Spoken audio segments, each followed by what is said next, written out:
Hello friends, welcome once more to my chaotic kitchen. It is currently mid-July and I have been struggling with the Una and Vari book.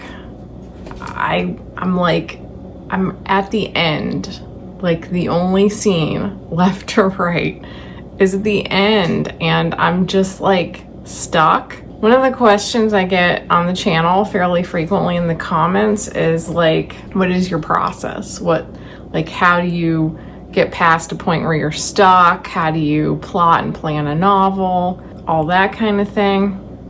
And there's no one answer. This is one reason that I personally don't like to do a lot of those videos that are like, this is how you do this, because I don't have a process.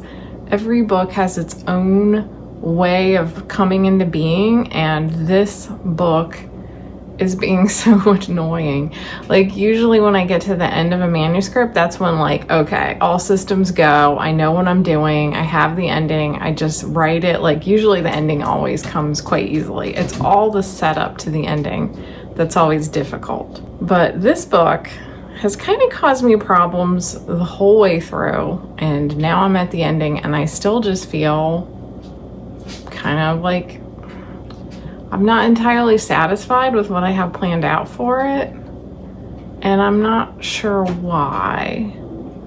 I think part of my problem might simply be overthinking it, because this is like the most cozy fantasy I've ever written. Like, every other book I've written is like cozy with a caveat, like in Doll Girl Meets Dead Guy, Dora and Sorla, like it's a pretty cozy book, but Dora and Sorla both have like past trauma, and there's like references to different traumas that characters have endured or worry about happening to them. Like, Sorla's kind of vulnerable, so even though she's safe, she does worry about some heavier things. And then the potion dealers also is like, I hesitate to call that one cozy exactly, because it has so much just kind of action, but it is more like slice of life and like fun. There's nothing overly stressful in it. But this one's just, I would say this one is just a cozy fantasy. Nobody has any huge traumas.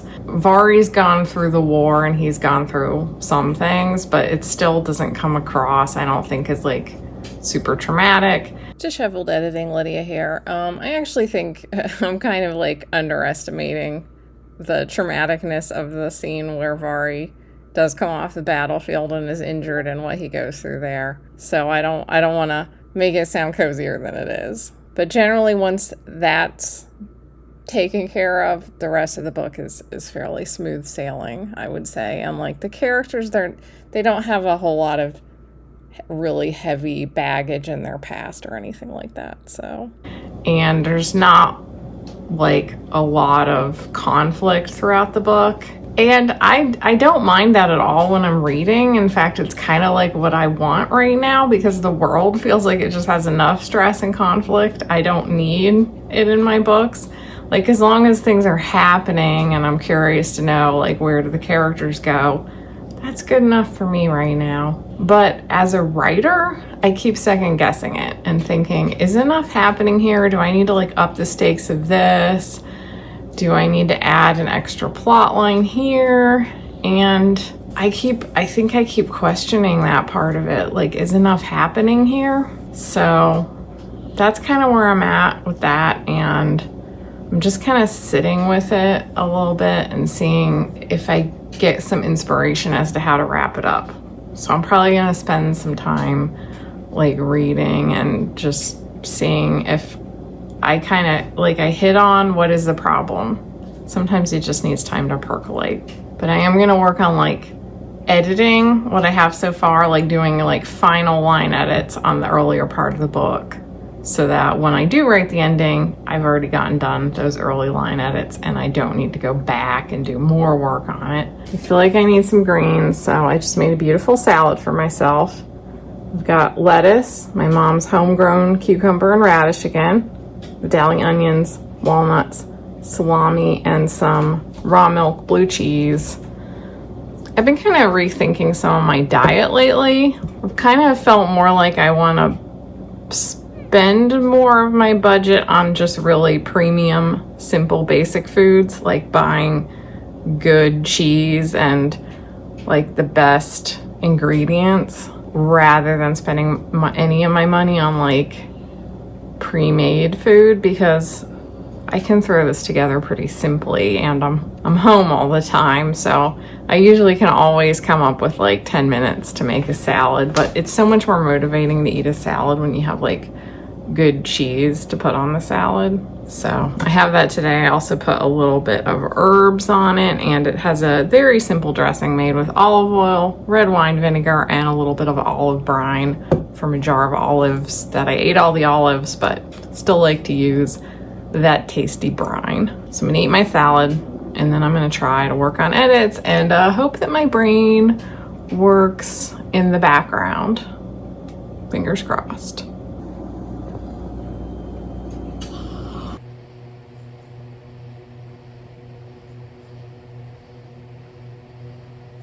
Okay, it's now like a week later, and I've continued to struggle with this manuscript. The ending of this book has just been causing me no end of trouble. But, I think I might finally have figured out what was wrong. So I would say from the start, I've got two main characters, Una and Vari. They both have a point of view. They both have a plot arc in theory. Hello. And I feel like Vari's kind of progression as a character has been pretty clear from the start, but Una's was a little weak.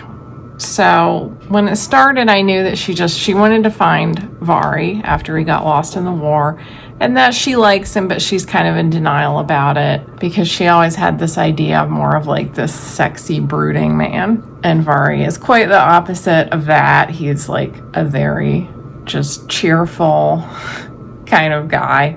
Vari is a little bit based on a couple of men I have known in real life who, well, not just men, women too.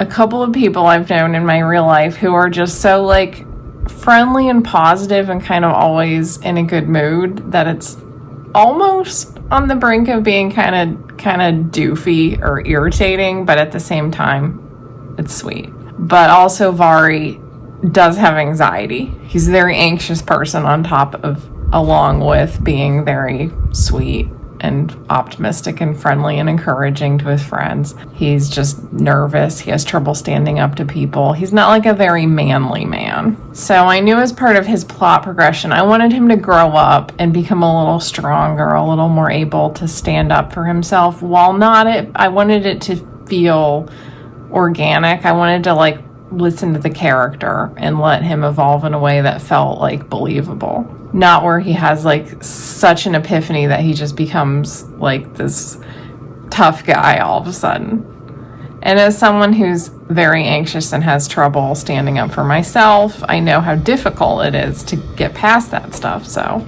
I identify with this part of Vari, and I really like how his plot progression shapes up in the book. Una, on the other hand, I love her as a character. She's so fun to write, and like that will carry you through a lot of a draft. A character who's just like has a fun voice, and she is looking for Vari, so she has like a goal.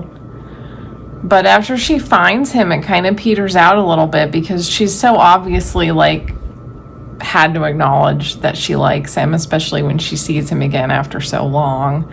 And it's like, okay, then what? Vari has a plot progression. Una no longer does. So I did have something for her in the manuscript as it goes along, which is like she loves books, and I had it to where she wrote a story. She liked to write when she was in school, and she had a teacher rip into her story and was really mean about it to the point where she stopped writing and she felt embarrassed, like, I suck. And when she finally starts to really talk to Vari in a deeper way for the first time in their lives, she finds out that he read this story because it got passed around and he ended up reading it, and that he thought it was good, and that he thought she would have been writing this whole time because she loves books so much. but she hasn't been. And Vari's like, you know, you should keep writing. So I don't want to give you like too many spoilers, even though it's not the kind of book that like you would read for spoilers, but you know, she ends up working on this writing project. But as I was working on it yesterday, I realized that the bones of this are good, but the progression of events doesn't quite work. Like just the sequence of events. Some things happen too quickly. The project she's working on is just like too ambitious. She's like writing a novel and there's not that much time to write a novel. So I switched it to a magazine article because that would still feel like a big deal to her to like write and submit a magazine article. So anyway, I moved some stuff around and I think I might finally have the pieces in place for Una's arc to be satisfying. And the third piece of this is all of the friendships, because I would say this book is weighted much more heavily toward friendships than being just purely romance. There's Vari's relationship with Turan, Una's relationship with her friends group of Yuria, Brindy, and V, and also Sorla to some extent. And there's also like the crossover, like Una starting to like Turan and Vari starting to like Una's friends, and them all getting to know each other, like building a friends group that feels like cohesive, like they can work together and have fun together and like all help each other. Like it's the dream to have a friends group like this. And I really wanted to write a book like that where it's just as much about like the whole community of friends and not just two people falling in love. So I've also had to think about some of those elements of like how to satisfy the plot arcs of like showing friendship. And I've written a lot of male friendship, and as I discussed in my Women Writing Men video, usually I write these male friendships kind of based on what I normally observe with real men, that they kind of hassle each other a lot, they're kind of competitive. And there's some of that hassling quality to Vari and Turan's friendship, but because Vari is like such a sweet boy, the friendship between Vari and Turan is very like really supporting each other emotionally, and I don't think that that's necessarily super common, but like I have met people like Vari before, the man who really has like very sensitive emotions, but still seems masculine. I'm hoping that Vari kind of hits that spot of like the sensitive straight boy. And I don't know, because I feel like that's actually a hard thing to pull off, but those boys do exist. Writing the romantic interest who is the sensitive straight boy and like making him believable and like selling him as a love interest and writing a friendship, it's you just have to go with your intuition, I guess. But I can't say I've ever written a character who's quite like Vari before. And then I've still just been kind of struggling with the whole cozy fantasy element. Like, again, knowing how much like conflict a book like this really needs to have. This is probably my lowest conflict book ever.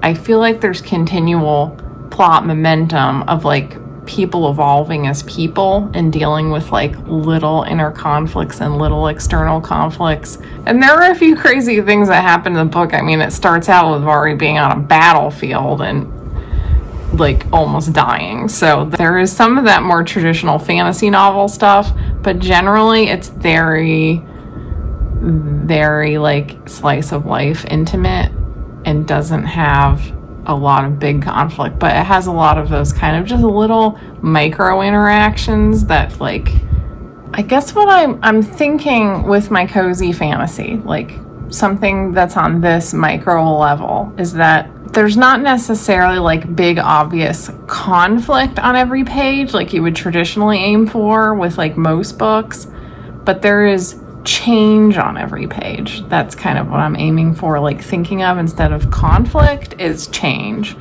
because you don't want a book to feel stuck in place. The growth of a character is what makes it satisfying, even when it's like on a very slice of life level. So I'm just trying to think of it in the fact of like does this scene bring any changes to these characters' inner thoughts, their interactions with friends, things like that. And that's how I'm moving the plot forward. And it feels kind of like, you know, every book feels like an experiment. Even with how many books I've written, I'm always kind of like, I don't know, how will this one be received? But I've just got to like let each book be what it is and just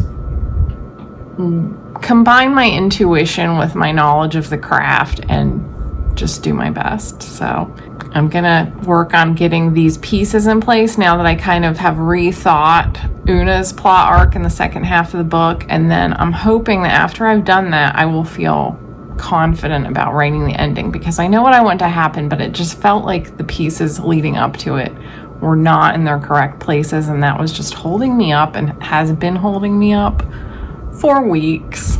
So I'll talk to you guys soon. You're being so cute over here. You're just so cute. No.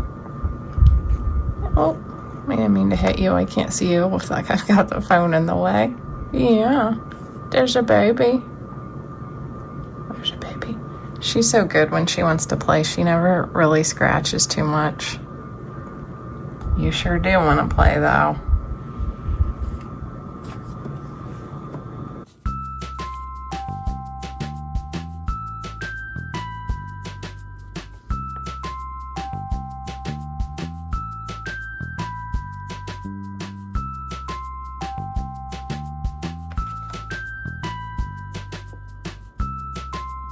This is my kitchen on deadline. I'm not really on deadline per se, but I'm on a self-imposed deadline, and you can tell that I've been making food but not actually cleaning anything. So now I'm at the point where like I'm out of counter until disheveled as an egg, Lydia, again, to tell you, I'm sorry about like the awkwardly extreme close-ups in the early part of this next bit. I started filming in bed, which I don't usually do, and it wasn't until about halfway through that I realized that you could see my body in the mirror, and I just got out of bed, so I'm not wearing pants. It's also very hot, mind you. This has been like the hottest week we've had of summer yet, so like, you know, it's just a lot of bare leg, and I had to crop my face really close, but I realized it at some point. We are supposed to get a cold front soon, you know, a summer cold front, but still, we're gonna be highs in the 70s again, so like, I cannot wait. Good morning. It's probably not even morning anymore. I slept in so late because I finished the book late last night. It's been like less than 48 hours since my last video, and as soon as I did rearrange that part with Una, it was like I was ready to go, and I could just feel everything was clicking together, and I just wrote, I did all those edits, and I wrote the ending, and it just came out in a big rush, so that was super exciting. I'm honestly had a hard time sleeping last night because I had just spent like so much time with those characters in such a short space of time. I'm sorry if the lighting is like bleh. I couldn't sleep. I was like, after so much struggling, I struggled so hard with this book, and I hit the zone. Suddenly I was just in the zone, and it felt so good. So I wrote it all, and I feel really good about how it worked out. Like, there's still parts of it, you know, I might want to go back and tweak some scenes. So I did line edits for the whole rest of the book, and then I wrote the ending, and I'm very tired despite getting plenty of sleep. Just, I'm brain tired and my eyes are tired, but I feel really good about it. I kind of don't even know what to do with myself today. Like, I think I need a day to just like not think or do anything. So it's Sunday. It's the last Sunday of July. I'll probably get this edited and put up on Monday or Tuesday. And I'm so glad to reach this point too, because now we're in the peak of summer. It's very hot. My house only has one window unit AC that mostly cools like the couch television area. Like my workspaces during this peak month of summer are often very hot, like sweaty hands, sweaty lap, everything's sweating all the time. It's hard to think. It's hard to really focus. So having now finished the book, I'm probably going to take some time off from writing and try to catch up on some other things. Keep up with YouTube, really work on my decluttering eBay project, and I'll only write if I feel like the inspiration is overwhelming and I just can't not write, because fall usually is a time when I feel very inspired to write. So I would rather kind of get everything else in order and then get this book released. I'm thinking of releasing it on the autumnal equinox. It's not exactly an autumn book because it spans a fairly long stretch of time, and like most of it actually takes place in the summer, but like the last part does take place in the autumn. And, you know, Una and Vari are part of this culture that is like kind of, they worship like these death gods, so I call them like the fantasy goths. So even though it's not autumnal, I think it's a good like spooky season read. So I'm thinking of releasing it for the autumn equinox. And so I'll be doing like some marketing leading up to that. And yeah, I might just not put a lot of pressure on myself to write until we get to fall, but just work on other stuff until it cools off, even though I am very anxious to work on some other projects. We'll see how long I stick to that. So that's where I'm at. I'm very excited that I will at least have 2 books out this year. Maybe I'll make it to a third. I'm not sure. I have a feeling I'm probably going to finish something early 2026 rather than end of 2025. But man, who knows? The way I've been dealing with like random perimenopause symptoms and like unexpected stuff keeps happening. So again, as I said in a previous video, I'm really trying not to like make plans or put like pressure on myself to get things done by X date. And I think part of the reason I was very productive in July is actually because I really tried to ease off on giving myself those kinds of deadlines, and it helped me mentally to just like let things happen the way they were going to happen. That's very hard for me. I'm someone who really likes to set deadlines and goals and like hit them, but I will admit it all came together, and I did kind of let myself have some days where I was just reading, refilling the well. I worked on the Shattered King a little bit instead of this when I felt like I was stuck and I was thinking more about those characters. So I don't know. I'm just rambling, so I should probably wrap it up and get out of bed and start a day of chilling at the very least. Actually, that's not true. I still have a bunch of stuff I need to do, like packing eBay packages. And if anyone wants to be on the review team for the Una and Vari book, I'm going to work on the cover. I'm going to announce the title soon. But if you do want to get on the review team, let me know, or you can email me. If you happen to be new here, my name is Lydia Foxglove, and I'm a fantasy author. I've been a full-time author and creator since 2009, and on this channel I talk about the creative life in general and the writing life in particular. If you want more from me, I have a Patreon, Substack, and YouTube memberships where you get 2 bonus videos every month voted on by you guys, as well as access to my Discord server where we talk about writing and creating and nerdy stuff every day. And if you'd like to read any of my books, this book is kind of a bridge book between Doll Girl Meets Dead Guy and the Potion Dealers. You'll see characters, all the characters in this were kind of established in Doll Girl Meets Dead Guy, but this one does stand still totally alone. And then it also leads into some of the events from the Potion Dealers, so they're all a little bit connected, which I love. And I will see you soon. Bye!